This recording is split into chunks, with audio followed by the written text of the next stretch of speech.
Hello. हम आ चुके हैं वापस साइनिंग एक्सप्रो विथ मयंक गुप्ता। आज आपको वापस हिंदी पढ़ाने वाला है। बहुत दिनों से वीडियो नहीं आए, उसके लिए माफ़ करिए। आज आपको चैप्टर पढ़ाऊंगा मैं हिंदी लिटरेचर का, मतलब स्पर्श स्मृति है वो है। बहुत अच्छा चैप्टर है और बहुत फ़नी चैप्टर है। तुम कब जाओगे अतिथि। सबसे पहले मैं हेडिंग समझा देता हूँ। अतिथि का मतलब है मेहमान। मेहमान जो घर में आते हैं उनको कहते हैं हम अतिथि। अब इस पूरे सेंटेंस का मतलब है तुम कब जाओगे अतिथि का मतलब है बहुत दिन तक रुके हुए हैं और जाने का नाम नहीं ले रहे, और कभी चाहते हो जल्दी से जाए और उनको शांति मिले। हाँ, ये होता है कि जब हम कई मेहमान रहते हैं तो हम वो सारी चीज़ें नहीं कर पाते, उद्यम मस्ती अतिथि को दिखाने के लिए। अगर वही अतिथि 4-5 दिन के बाद और रहने लगे तो वो दानव के प्रकार हो जाता है। ऐसा अतिथि कहना चाहते हैं। उन्होंने अपने में ये भी लिखा है कि किसने कहा है कि अतिथि मेहमान देवता होते हैं, मेरे नज़रिए से वह दानव है। तो कवि ने ऐसा क्यों कहा है? क्योंकि उनकी जो फाइनेंशियल वो अच्छी नहीं चल रही है, और अतिथि से आने में उन्हें अपने पूरे उन सारी परेशानी को भूल कर ये उनके ध्यान में लगाया। और जब भी वो 3-4 दिन से नहीं गए तो उनके जो भी था वो बहुत दिक्कत होने लगी। तो फिर उन्होंने कहा कि जब ज़्यादा देर अतिथि रुकता है तो उसको हम देवता नहीं दानव कहना ज़्यादा वो होगा। तो अगर आपने जल्दी से बुक नहीं खोली है, खोल लीजिए पेज नंबर 35 स्पर्श की। जल्दी से खोलिए।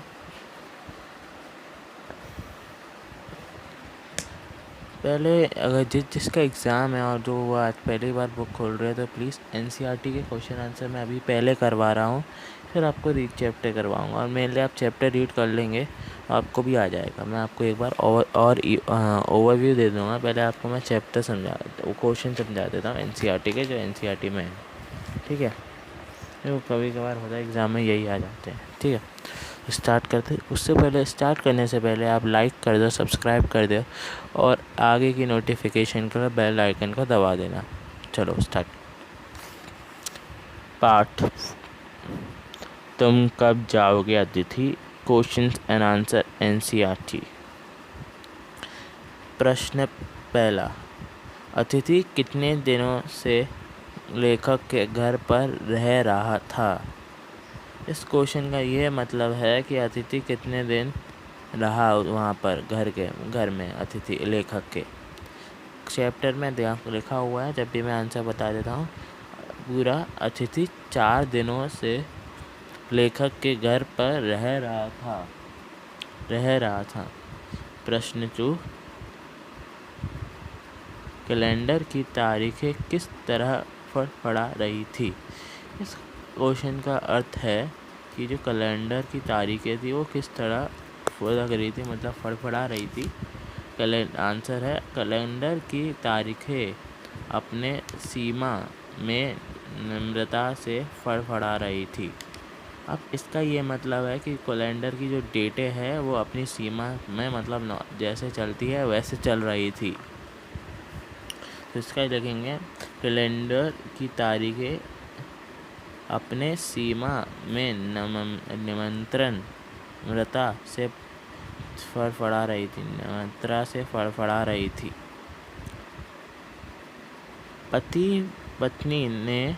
लेखक की पत्नी ने मेहमान का स्वागत कैसे किया। देखिए, ये मैं आपने बहुत शॉर्ट लैंग्वेज में, मतलब शॉर्ट आंसर की तरह लिया, लॉन्ग आएंगे अभी।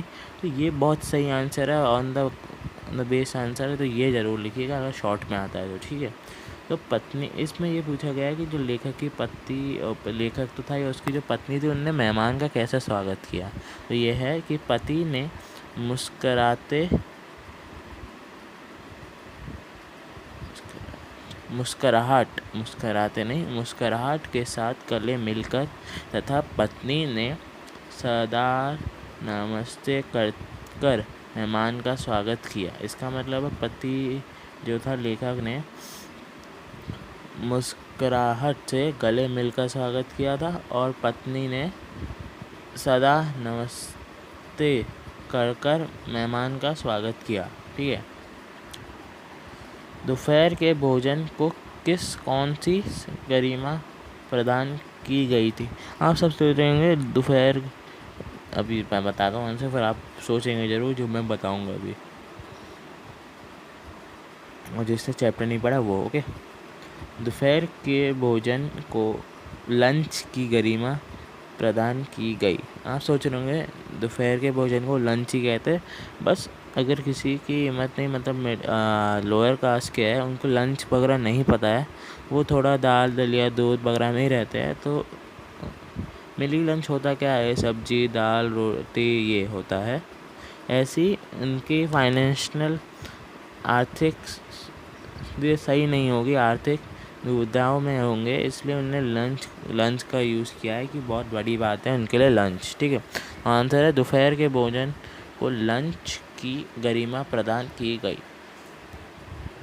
तीसरे दिन सुबह अतिथि ने क्या कहा? तीसरे दिन सुबह अतिथि ने धोबी से कपड़े धुलवाने की बात की। मैं बताता हूँ। चैप्टर में ये अतिथि 2 दिन से ज़्यादा रहने वाले थे, तीसरा दिन हो चुका था। तीसरे दिन की सुबह उन्होंने क्या कहा मेहमान से, लेखक से, कि धोबी पे कपड़े धुलवाने की बात करी। ठीक है। पैसे नहीं है और ये धोबी पे कपड़े धुलवाने की बात कर रहा है, तो इससे पता चल रहा है कि आगे और रहने वाला है। आंसर है तीसरे दिन अतिथि ने धोबी से कपड़े धुलवाने की बात कही। सत्कार की ऊष्मा समाप्त होने पर क्या हुआ? सत्कार मतलब कंट्रोल, और सत्कार मतलब जो भी फाइनेंशियल मनी पर थे तक, ऊष्मा सीमा मतलब अंतिम चरण में आने के बाद क्या हुआ? ये हुआ कि ऊष्मा समाप्त होने पर लेखक डिनर भी बहुत बड़ी बात है, जैसे लंच बताया गया, डिनर भी ऐसे बताया, डिनर से खिचड़ी पर आ गए। जो डिनर था उसको उसने कन्वर्ट कर दिया खिचड़ी में। ठीक है। ये तो हमारे छोटे आंसर्स ख़त्म होते हैं। अब थोड़े लॉन्ग आंसर की बात करते हैं, इससे थोड़े लॉन्ग। पहला प्रश्न है, लेखक अतिथि को कौन सी विदाई देना चाहते थे? मतलब कैसे बाय बाय कहना चाहते थे जब अतिथि जाए। तो लेखक अतिथि को सम्मानपूर्वक विदाई देना चाहते थे, मतलब रिस्पेक्टफुल, सम्मान के साथ देना चाहते थे। और जब अतिथि जाए तब लेखक और उसकी पत्नी स्टेशन पर छोड़ने जाए, मतलब जब वो जाने लगे तो वो भी कहे कि हम भी चलते हैं आपको छोड़ने। और ऐसा दिन 4 दिन के बाद आया नहीं, 5वीं की सुबह होने वाली थी। अब ये दूसरा क्वेश्चन, पाठ में आप आए निमंत्रण कंठों की टन कीजिए। अंदर कहीं मेरा बटुआ काँप गया। ये एक लाइन है, उसको हमें स्पष्ट करना है क्या अर्थ है इसका। तो जब लेखक ने अतिथि को देखा तो उन्हें लगा कि उनका खर्चा बढ़ जाएगा। जैसा कि मैं आपसे शुरू से कहता जा रहा हूँ, उनकी जो फाइनेंशियल दिक्कत है वो ख़त्म नहीं हुई है, मतलब बढ़ी हुई है। तो उनको लगा कि जब अतिथि आएंगे उनका खर्चा वैसे भी बढ़ जाएगा, इसलिए अंदर ही अंदर कहीं मेरा बटुआ काँप गया, मतलब उसका बटुआ काँप गया, यानी उसका अतिरिक्त खर्चा बढ़ने जाएगा। मतलब समझिए, शब्द को पकड़िए, सारे शब्द को।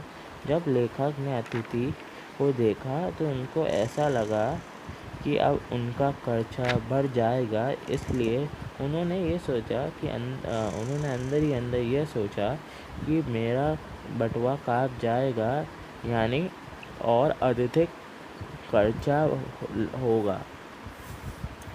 दूसरा है, अतिथि सदैव देवता नहीं होता, वह मानव और थोड़ा अंशों में राक्षस भी हो सकता है। मैंने आपसे जैसे भी बोला था कि उन्होंने शब्द यूज़ किया राक्षस का, तो इसी का मतलब है, यही है। तो अब ये ऐसा क्यों कहा था, मैंने आपको वैसे आंसर बता दिया, फिर से बता देता हूँ। सारी संस्कृति हमारी संस्कृति, वैसे भारत की संस्कृति में अतिथि को देवता माना जाता है, पर अगर वो ही देवता ज़्यादा देर तक रहे तो वह दानव के समान प्रतीत होता है। मतलब ज़्यादा देर कोई रहे तो दानव के प्रकार लगता है, ठीक है। तो अब हम दूसरे की बात करते हैं। तीसरा, लोग दूसरे के होम की स्वीटनेस को काटने ना दौड़े। मतलब जो स्वीटनेस होती है, हम बोलते हैं स्वीट होम दे, उसकी स्वीटनेस को क्यों काटने दौड़ते हैं। उसका आंसर आप थोड़ा ध्यान से सुन लीजिए। मैं आपके सामने थोड़ी डिटेशन भी चल रही होगी, आंसर होगी, वही आंसर है, बस ध्यान दीजिए कौन सा कहाँ पर है। और डिस्क्रिप्शन लिंक में इस सारी फ़ोटो की एक लिंक है, उस पर क्लिक करो तो आपको एक एक आंसर मिल जाएगा, अगर आप उसमें से क्लियरली नहीं आ रहा है तो, ठीक है। हर व्यक्ति अपने घर को सजाता है। हर व्यक्ति जो भी है वो अपने घर को सजाता है, आप भी सजाते हो। उसे स्वीट होम बनाता है, उसी घर को अपना स्वीट होम बनाता है। पर अगर उसी घर में अचानक व्यक्ति उसी घर में रहने लगे, अगर किसी घर में आता है अचानक से और किसी व्यक्ति रहने लगे, तो वह दूसरों के होम की स्वीटनेस को काटने दौड़ने से प्रतीत होता है। मतलब उसके अनजाने में वो उसकी घर की स्वीटनेस कम कर रहा है। अब इसका मैं आपको आंसर बता देता हूँ कि हर व्यक्ति अपने घर को सजाता है और उसे अपना स्वीट होम, लिखा होगा क्वेश्चन में, वो स्वीट होम बनाता है। पर अचानक कोई व्यक्ति उस घर में रहने लगे तो वह घर की स्वीटनेस को काटने जैसा प्रतीत होता है। या आपके अपने मन से भी लिख सकते हैं, मैंने आपको क्वेश्चन समझा दिया, ठीक है।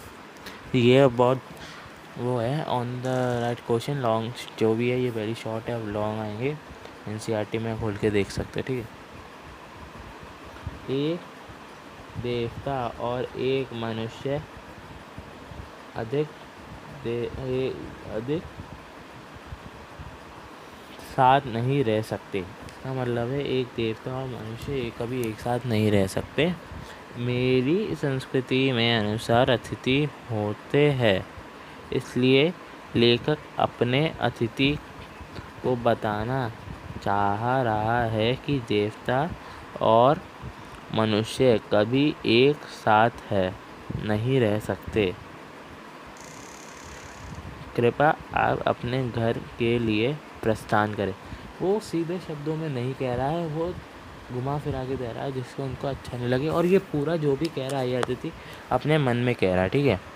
तो मेरी संस्कृति मतलब हमारी संस्कृति में अनुसार अतिथि होते हैं, इसलिए लेखक अपने अतिथि को बताना चाहते हैं कि देवता और मनुष्य कभी एक साथ नहीं रह सकते, ठीक है। आप कृपया अपने घर के लिए प्रस्थान करिए। प्रस्थान एक बहुत बड़ा वर्ड है जिससे एंग्री नहीं हो रही। प्रस्थान मतलब जाइए, ठीक है। ये तो कुछ हो हमारे कुछ क्या एनसीईआरटी के शॉर्ट आंसर। अब हम थोड़े लॉन्ग आंसर की बात करते हैं। कौन सा था कि उसका लेखक पर प्रभाव पड़ा। ये कौन सी पंक्ति है जिसमें लिखा था? तीसरे दिन जब अतिथि ने धोबी के से कपड़े धुलवाने की बात प्रकट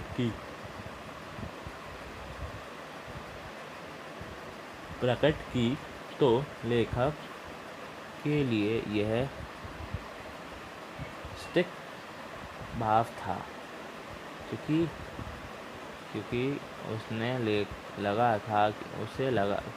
उसे लगा था कि वह चले जाएंगे, पर धोबी को कपड़े धुलवाने देने का मतलब था कि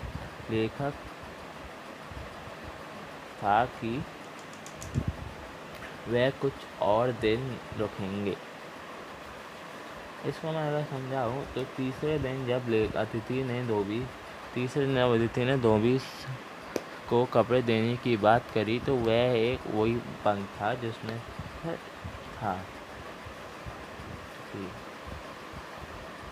क्योंकि उन्हें लगा, मतलब लेखक को लगा था कि वह चले जाएंगे, पर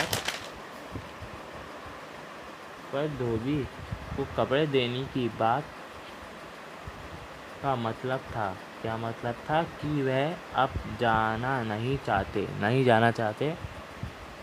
इस आगात का लेखक पर यह प्रभाव पड़ा कि वह अतिथि को राक्षस समझने लगे और उनके की ऊष्मा समाप्त हो गई थी। उस पत्रकार की ऊष्मा मतलब वही फाइनेंशियल जो भी मनी थे सब खत्म हो चुके थे जो सेव करके रखे थे। तो लेखक सिंपली यही कहना चाहते हैं कि जो आंसर ये होगा कि तीसरे दिन जब अतिथि ने धोबी को कपड़े धोने की बात की तो वह उन्हें लगा ऊष्मा की थी, क्योंकि उन्हें लगा कि अतिथि अब यहाँ से चले जाएंगे, पर धोबी पर कपड़े देने का मतलब यह था कि अतिथि अभी नहीं जाना चाहते। लेखक पर ये क्या पड़ा था? इस भाव पर लेखक पर यह प्रभाव पड़ा था कि वह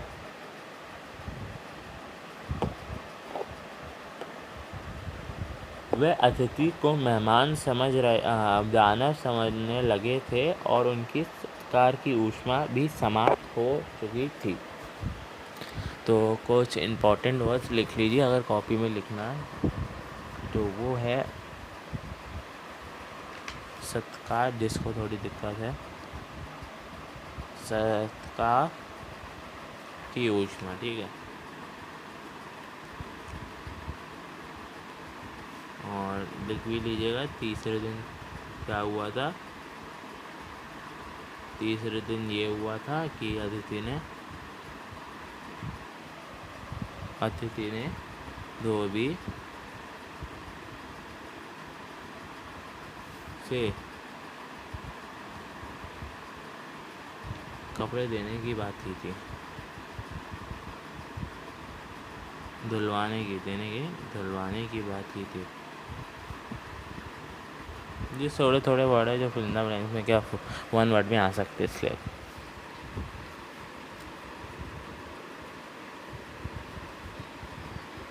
अभी भी मैं कह रहा हूँ, अगर आपको स्क्रीन पे नहीं दिखाई दे रहा है तो डिस्क्रिप्शन बॉक्स में आंसर लिखे हुए है, वो जाके आप तुरंत लर्न कर सकते हो। ओके, और जाने से पहले लाइक कर देना, सब्सक्राइब कर देना, फॉलो कर देना, और आगे बढ़ते हैं। आगे संबंध का चरण एक दौर से गुजराना। इस पंक्ति में आप क्या समझते हो? ये एक पंक्ति है, अब हम क्या समझते हैं वो करना। संबंध का स्पर्शन के दौरे से गुजरना से पंक्ति का अर्थ है कि जब लेखक के घर में अतिथि आए तो वह सम्मानपूर्वक स्वागत किया गया। लेखक ने अपने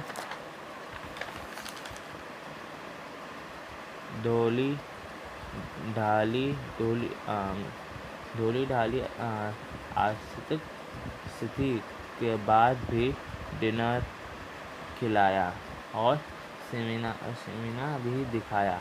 पर जब अतिथि 4 के बाद भी नहीं गए तब लेखक को की आर्थिक स्थिति में बदलाव आने लगा और संबंध बदलने लगे। इसका मतलब है जब क्या क्या हुआ था, जब उनकी ख़त्म हो गई थी, 4 दिन में नहीं गए थे।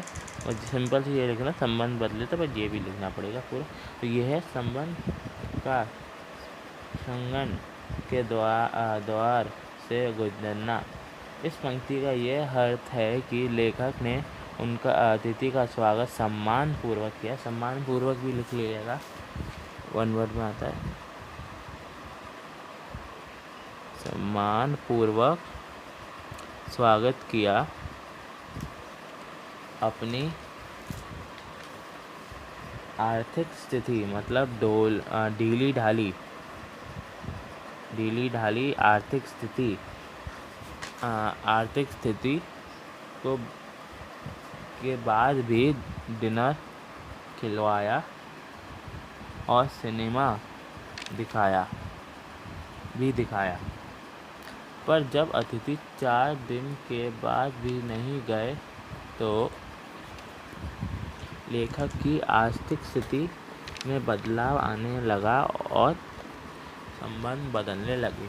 और जो मेहमान का संबंध था वो धीरे धीरे चेंज होने लगा था, ऐसा कहना चाहते हैं।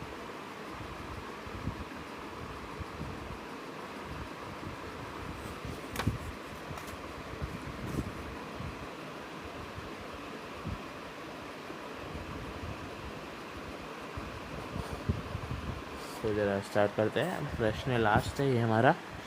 फिर आपको मैं थोड़ी समरी दे दूंगा, जिसका एग्ज़ाम है वो तो अभी इतना ही पढ़ ले और एक बार चैप्टर रीड कर ले, आपका सब हो जाएगा। और लाइक कर देना, हो जाए भगवान चाहेंगे तो, और सब्सक्राइब, ठीक है। लास्ट प्रश्न है एनसीईआरटी का, वो है जब अतिथि 4 दिन तक नहीं गया मतलब नहीं गए क्या गया, तो लेखक के व्यवहार में क्या क्या परिवर्तन आया। जैसा कि मैंने आपको वैसे बता चुका, यही है कि अतिथि जब नहीं गए थे तो क्या क्या परिवर्तन आया उनके विचार हुए। उसमें मैं बता दूं, इनने एक बार भी प्रकट नहीं किया अपनी इच्छा, ये भी जो भी बोल रहे हैं उनने पूरे चैप्टर में एक बार भी लिखा है। वो कंफ्यूजन पार्ट है, मैं अभी आपको समझाऊंगा ये प्रश्न होने के बाद, ठीक है। तो जब अतिथि 4 दिन तक नहीं गए तो लेखक के व्यवहार में बहुत सारे परिवर्तन आए थे। अब लेखक मुस्कुराहट से बात नहीं करते थे। मुस्कुराहट होता है ना, अब हंसी से बात नहीं करते थे। बातचीत के विषय सारे समाप्त हो गए थे, जो भी सारे बातचीत के थे वो सब समाप्त हो गए थे। लंच और डिनर खिचड़ी पर आ गया था, जैसे रूटीन चलता था सब खिचड़ी और दलिया पे आ गया था, लंच और डिनर को चेंज करके। इसके बाद भी लेखक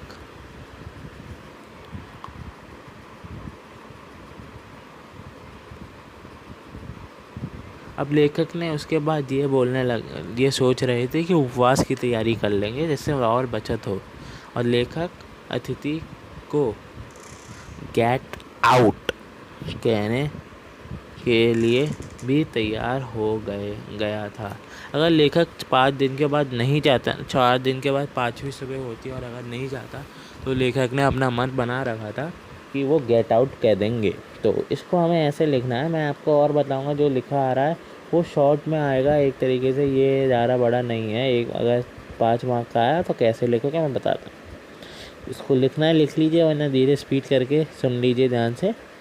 ये है कि जब अतिथि 4 दिन तक नहीं गए तो लेखक के व्यवहार में अनेक परिवर्तन आए। अब लेखक मुस्कुराहट से बात नहीं करते थे। बातचीत के सारे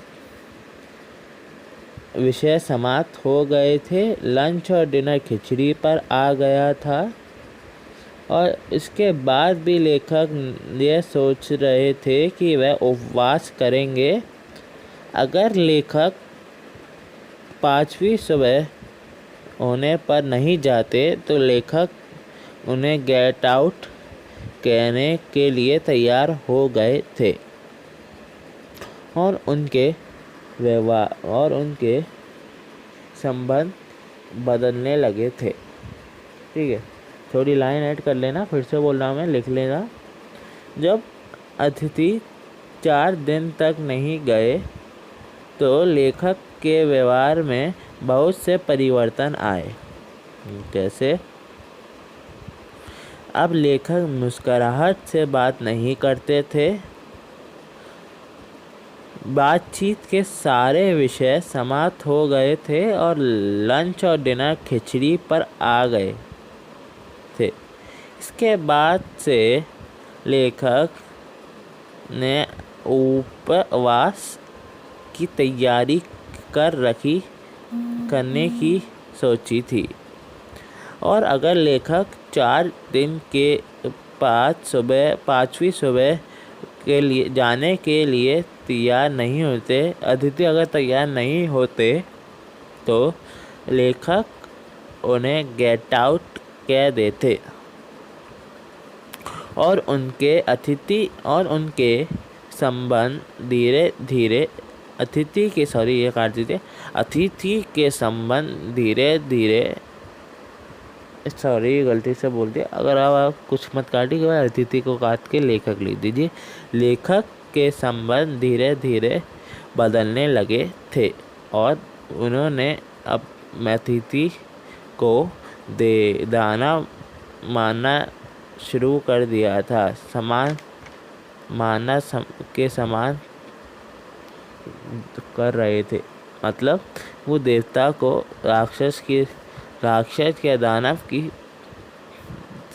के समान प्रकट कर रहे थे, मतलब समझ रहे थे। तो वैसे तो आज के लिए यही है, पर मैं आपको जल्दी से समरी दे देता हूँ जिस चीज़ का एग्ज़ाम है। इस चैप्टर में ये हुआ कि एक बार अतिथि के घर मेहमान लेखक के घर में अतिथि आए थे। उनकी आर्थिक स्थिति वैसे ही अच्छी नहीं थी, बस उन्होंने अतिथि को सम्मानपूर्वक स्वागत किया और उन्होंने यह सोच रखा था कि वह 2-3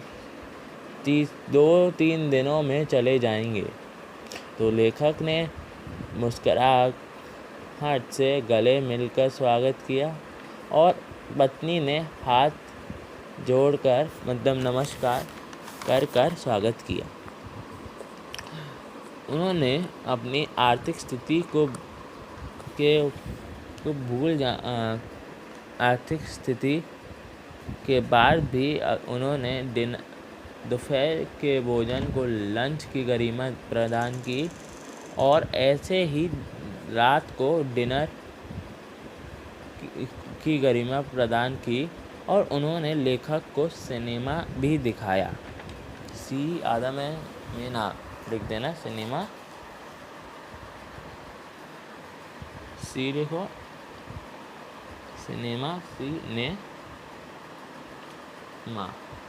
सिनेमा भी दिखाया। फिर अतिथि अब लेखक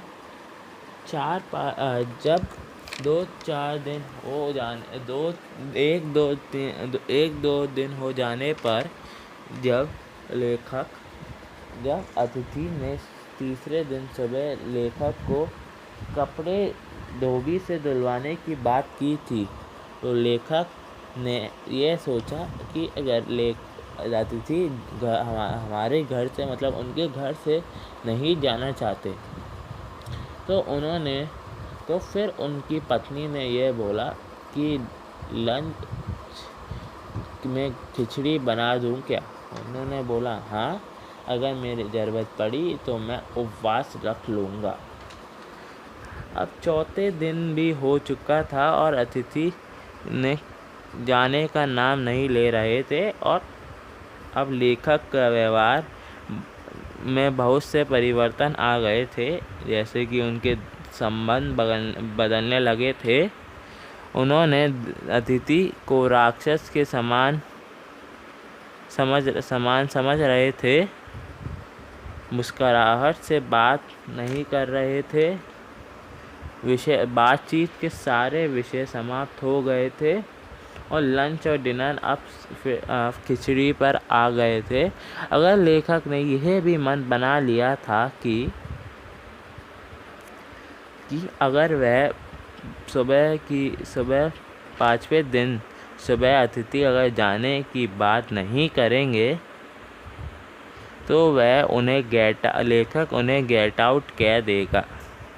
ठीक है गाइस, ये है थोड़ी समरी इस चैप्टर की ओवरऑल व्यू। अगर आपको कुछ कम लगता है तो एक बार चैप्टर रीड कर लीजिए, सब समझ में आ जाएगा। और मैं तो हुई आपके लिए आगे की वीडियो भी लाता रहूँगा, जल्दी हिंदी की लाऊँगा। पहले एक और आ सकती है, जल्दी आएगी, अभी आएगी थोड़ी देर में ही, तो दोनों जाके देखिए क्योंकि दोनों अभी आ सकता है। ये टेस्ट में जो मेन आया है कोर्स फेज़ 1 फेज़ 2 में हमारे जो भी है, तो लाइक कर दो, सब्सक्राइब कर दो। और मैं एक और रिमाइंड बताना चाहता हूँ, जो भी पूरे चैप्टर मैंने अभी आपको समझी बताई वो केवल अपने वो मन में सोच रहा था, ठीक है। और जो दलिया की बात हुई थी वो दोनों पत्नी ने और लेखक अदिति से अब तक कुछ भी नहीं कहा है। बस अगर होता तो वो कह देता गेट आउट, उससे गेट आउट और एक शब्द लिख लीजिए, गेट लिखो, गेट और आउट, ठीक है।